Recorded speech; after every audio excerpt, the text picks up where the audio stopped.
What we do here is go back.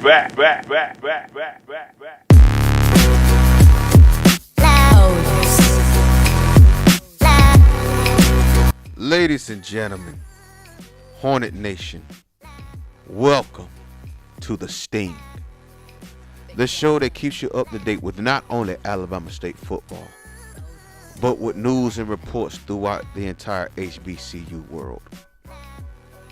Without further ado, here's your host, Jim Rathernot. Hi guys, this is your boy Jim Rathernot, and I'm here to give you a recap over the game from last week.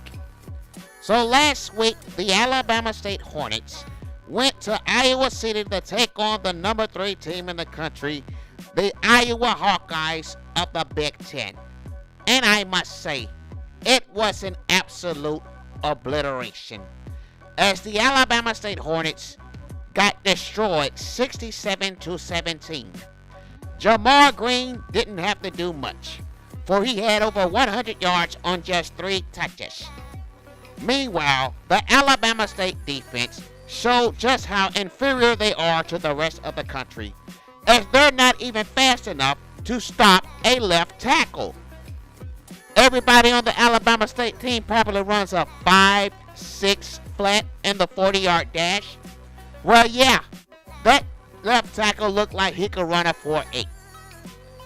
Now, as far as the offensive side of the ball, Alabama State has absolutely no blocking. They can't pick up any blitzes, and they're just unfortunate to have absolutely no talent on this team. Look at that. The left tackle even did a Deion Sanders high step on their ass. Absolutely embarrassing.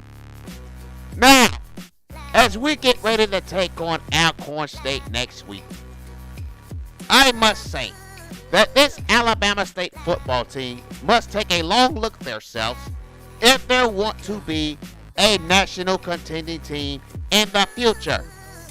Head coach Joseph Cooley has a lot of work to do to bring this program back to what it was back in the late 90s and the early 2000s. Now let's take this time to look at the rest of the HBCU schools. Now, as you can see, we cut off the second half because there was no point in showing any highlights, because that was just an absolute embarrassment. Jackson State lost to Cincy, Arkansas Pine Bluff lost to UConn, Bethune-Cookman got beaten up by Western Illinois, Indiana over Grambling, Michigan destroyed Southern, Michigan State destroying Mississippi Valley State. Goodness, man. Wisconsin beating up on Alcorn State. Alabama State's opponent next week, while Northwestern destroyed Texas Southern, and Ohio State beating up on Prairie View A&M, and Virginia beating up on the Rattlers of Florida A&M. Let's look at the MEAC, aka the Sun Belt, as Northwestern State beats South Carolina State, Delaware State just getting throttled by Kansas State, Kansas destroying Hampton, Tennessee State getting destroyed by Missouri, Alabama squeaking through Howard. That was actually a close game. That's surprising. And LSU beating Morgan State. Wow.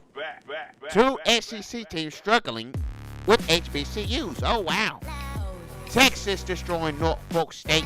And finally, North Carolina A&T are the only team in the HBCU nation that won. Of course, they played a trash team. Now we have breaking news out of the Alabama State football program. Starting cornerback Ben Scott has been suspended for 2 games. This is a huge violation, as he's been caught cheating on an exam. This is a major offense, and the NCAA is looking in on this very hard. As we interviewed Joseph Cooley earlier today, he said that he is deeply disappointed in Ben Scott and hoping that he will learn from this. But now he has to get ready for Alcorn State. So now Ben Scott will not be playing against Alcorn State, nor will he be playing against Auburn. that concludes the state. I'm your host, Jim Rathernot.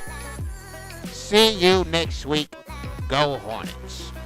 The loss of Ben Scott hurts, but at the same time, Joe Cool knew that he's a huge liability since he's just a 52 overall and he has no speed.